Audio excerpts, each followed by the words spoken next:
Prezado irmão e amigo telespectador da Rede Mundo Maior, é com muita alegria que iniciamos mais um programa Abrindo a Bíblia na TV.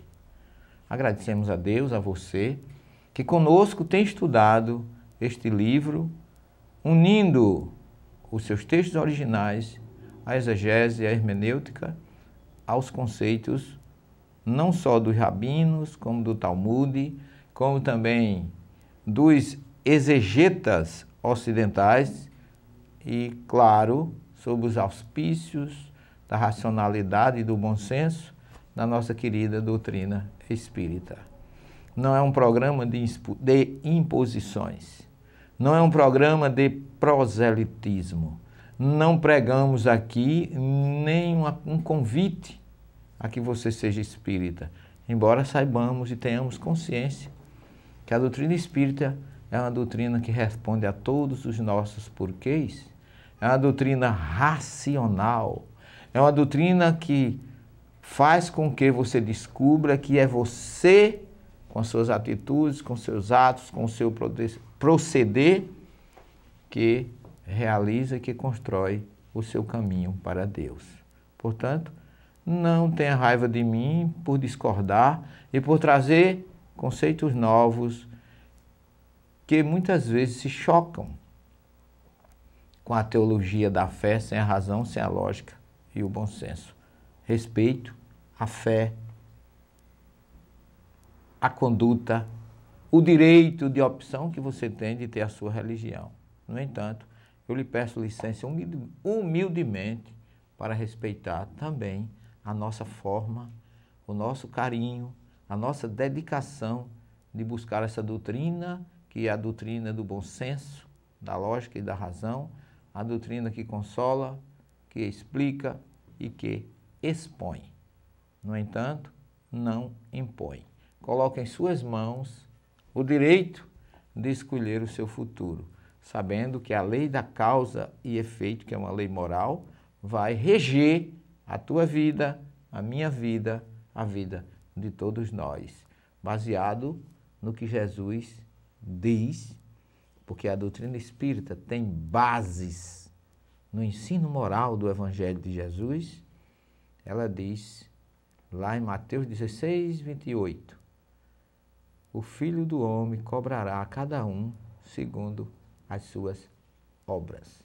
É assim que fala Jesus e não podemos ignorar esse seu ensinamento e esse conceito tão lógico e tão racional. Você quer um bom futuro? Plante no presente.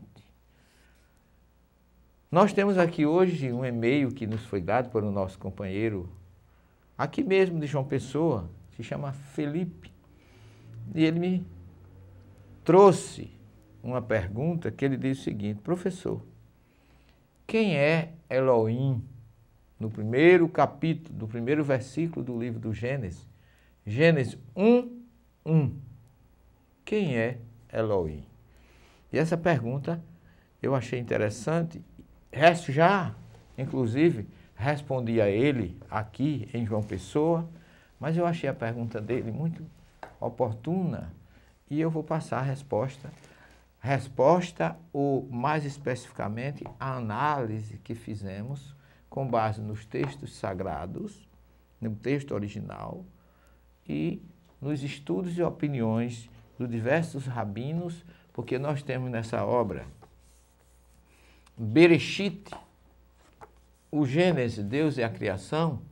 Essa obra nós traduzimos, eu e o nosso companheiro Gade Azaria, que por sinal está passando agora aqui em João Pessoa. Vamos fazer uma noite de autógrafos sobre esta obra, que levamos 5 anos para traduzi-la do hebraico para o português, sem nenhum ranço de opinião pessoal, sem nenhum ranço de imposição religiosa, mas com o objetivo máximo de buscar a verdade.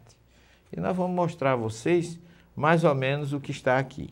Eu queria que o Bob desse só uma aproximada no primeiro versículo do Gênesis, para que a gente comece lendo. Eu não sei se dá para aproximar mais, Bob, dá para mais do que isso? Pode aproximar bem, pode me tirar da tela e colocar só o primeiro capítulo, a primeira palavra que está aqui, ó. Isso. Bereshit bara Elohim et hashamayim ve'et haaretz. Esse é o primeiro versículo.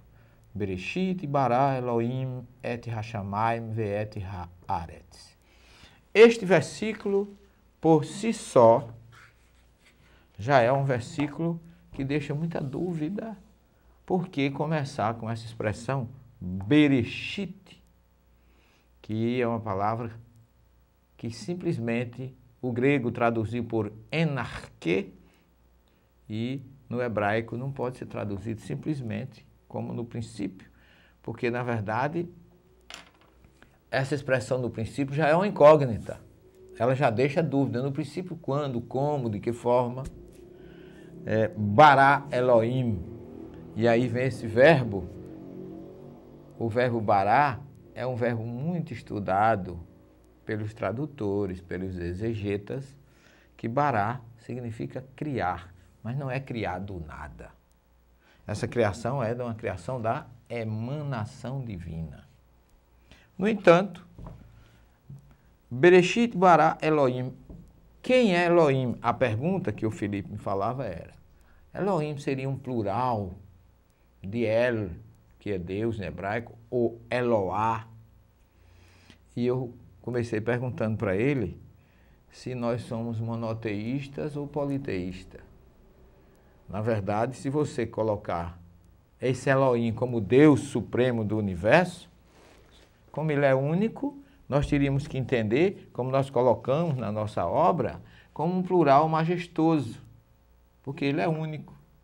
Então seria um politeísmo a gente pensar em Elohim como plural de El ou de Eloá.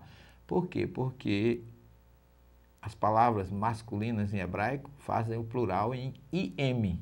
É um conceito gramatical. No entanto, Elohim é o nome de um ser superior. Não é um plural. Então, Elohim é um único ser. No entanto, existem outras conjecturas nesse sentido, porque a expressão Bereshit bara, o verbo bara, ele pode ter duas colocações. Bara é o passado, o completo, ou avar, como se diz na gramática hebraica do verbo. Lá, vou passar. Do passado do verbo bara, que é criar. Criava ou criou? Se for criou, se você explicar bara como criou,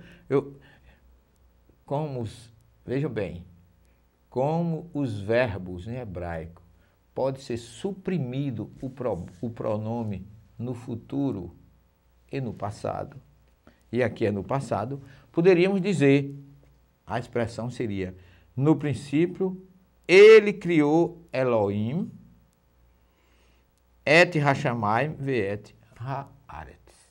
Então, teríamos que colocar aí um conceito de que alguém criou Elohim, que criou os céus e a terra.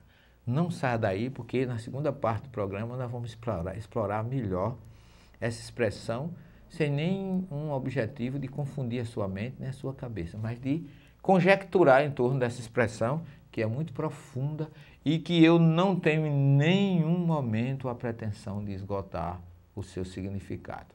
Não saia daí, só um minuto e já retornaremos. Até já.